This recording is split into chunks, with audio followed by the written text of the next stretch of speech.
For the last 5 years or so, Donald Trump has been the face of the Republican Party. But now, with his days in the White House numbered, the GOP faces a dilemma: back the president and keep his base happy, or move on and risk revolt from voters. Kaylee Tracy is talking tonight with local Republican leaders. The chairman of the Clay County Republican Party told me this afternoon he did not have a statement regarding the election results, but may be willing to speak later today.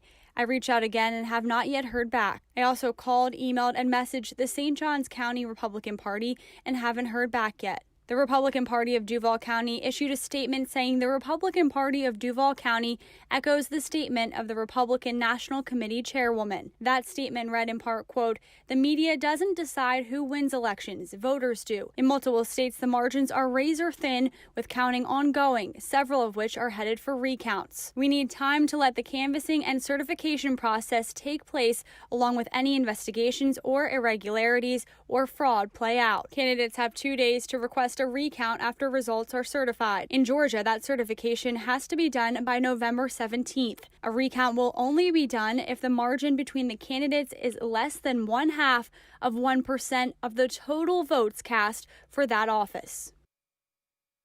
We chose a candidate, a messenger that would be able to bring this country together. Ultimately, even though we didn't win this state, we won this country.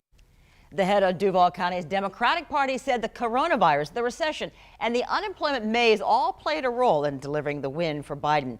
Duval was the only county along our first coast to swing for Biden. It's the first time a Democratic presidential candidate won the county since Jimmy Carter back in 1976.